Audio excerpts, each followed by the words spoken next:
Hello everyone, today I'm going to show you something that I've made for a swap group. I think it's called All Things Marine. It's run by Susie Crafter here on YouTube, and it's a group specifically aimed at making crafts regarding Marie Antoinette.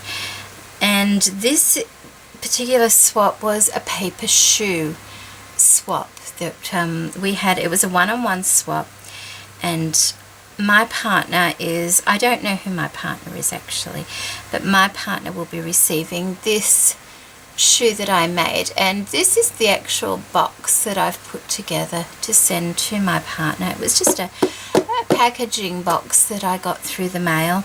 I printed out a picture of Marie Antoinette on the cover there, as you can see, and then I decided to decorate her. This is some fabric that I had sort of put away for my gypsy things, and it just matched the colour of her dress perfectly, and really pleased with how that turned out. Just put some little satin flowers running up the side there, and she was holding a flower, so of course I've just put a satin flower and some doodads in her hand.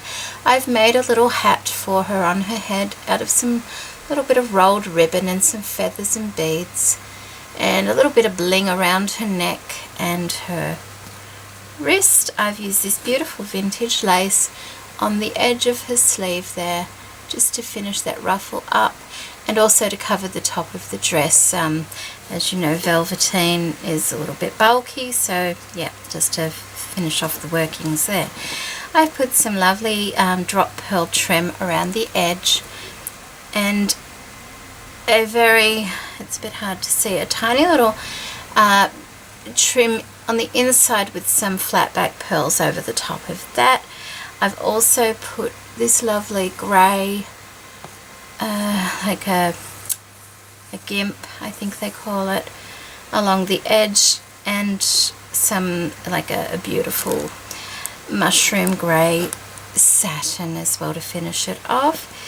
The sides of the box, I don't want to tilt it too much, are done with this lovely Parisian themed pink paper, and it's from a paper stack I recently bought myself, and it's the Sweet Paris collection by Dovecraft, and I really love it. And I did buy that particular paper for my Marie Antoinette things. So that's basically the outside of the box, and that's just to keep the actual shoe nice and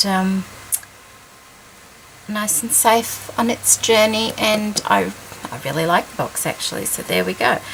On the inside I just put that tab to make it easier to open, so you don't have to grab at the pearls and things like that. And on the inside is my Marie Antoinette paper shoe. Now when I package this, I'm going to have to be putting some tissue paper and things in there so that nothing moves around. There's some more of that lovely paper line on the inside, and I've just finished all the top of the box, and it was just a cardboard box with that lovely satin, and I've put some beautiful gathered lace inside just to make it look pretty and present it nicely to my partner.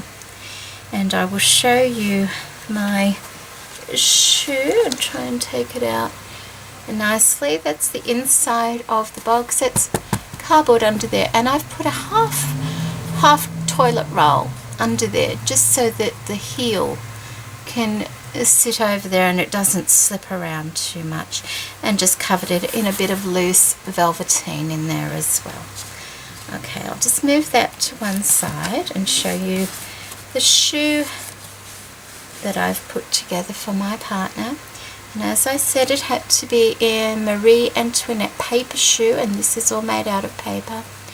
We had to, part of the swap was just to fill the inside with a few little goodies, and as you can imagine, there's not a lot of room in there, so I tried to get in there as much as I possibly could without breaking the shoe. So I'm not going to take that all apart.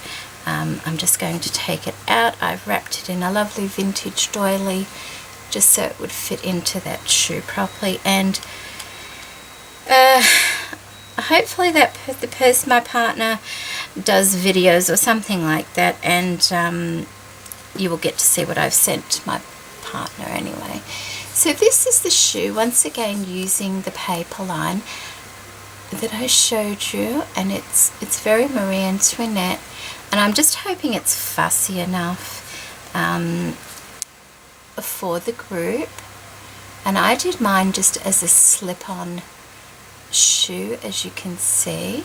Now the pattern, I'll put a link for the pattern for this shoe in the description box below. I did change mine up just a little bit from the pattern. I didn't make mine quite as pointy as the pattern called for, because I just, you know, I looked at some shoes from the era of Marie Antoinette, and not all of them were very, very pointy, so I just sort of stumped mine up a little bit. And of course I made mine just as a slip-on rather than a, you know, having a back on it. And I think I may have changed the shape just a little bit to allow for that. But anyway, I used the paper, but I used the paper double thickness just to make it a little bit sturdier, because I didn't want the shoe flapping around or anything like that. That's the bottom. It's the same pattern as the top there, like that. And I've used that beautiful grey gimp all the way around with some lovely little tiny pearls going through the center of it.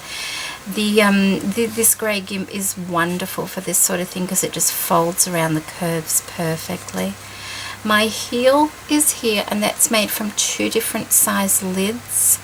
I can't quite remember what the bottom lid was now, but I know the top one is just a little silver lid like that, and I've covered that and stuck that on with a lovely vintage, with a lovely flower in the center there, and a tiny little bit of bling in the middle, because, you know, Marie Antoinette loved her bling. All pearls around the edge there, a lovely little trim up the top. I actually, between the 2 layers of the paper for the sole, I actually put a, I don't know what it's called, but it's almost like a, alright, here we go, I'll show you what it is. This is Creative Memories pages, photo album pages. On the edge of their pages they have this, and it's almost, see how it bends like that? When I used to do scrapbooking, I saved a lot of, you know, we used to do some fancy pages and things, and I saved a lot of the offcuts, and it's a really good thing to use for quite a few different things. So I cut a piece of that off, and you might just see the shadow of it underneath running down the center, just to add that little bit of strength to the shoe so that it kept its shape nice and firm. On the inside I've used the stripe paper from the collection, but then I've done a small inner sole in there as well, finishing it off with some pearls and that same lovely little trim that I used on the box. Down in the toe I've just put like a half flower of lace to finish it off, because of course when I was putting all the pearls on the inside of the shoe I could only glue so far down, so right in the toe I couldn't get the pearls, but I went as far down as you can see as I possibly could, and then I put a half lace flower in the toe just to make it look nice and tidy and finished. The bow here, we have this beautiful double-sided trim. It's got like an iridescent glitter effect to the center of it. I'm quite sure that was sent to me with my banner, the banner challenge I did. I think it was Crafty Linny P. That's lovely lace. I've put that there, and then some more of the grey gimp over the top, and then I've got this lovely olive green satin ribbon made into a double bow for the front of the shoe, a gorgeous jewel on the front there, and I think Fiona sent me that one.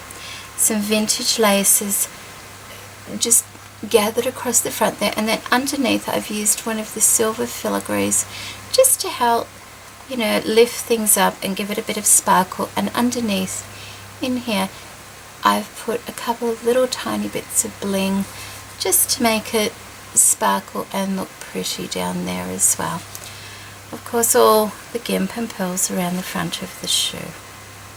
And that is my Marie Antoinette paper shoe for my partner, and I really hope she likes it. I'm a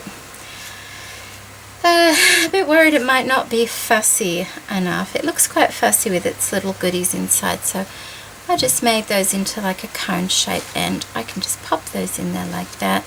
Like I said, I'm not going to take it all out because yeah, it was kind of difficult to get them all in to start with, but there we go. You can sort of see a few things in there for my partner, and I really hope she likes it. It was a lot of fun making this, especially because we didn't know who we were making it for. So, you know, you just make what you like, don't you?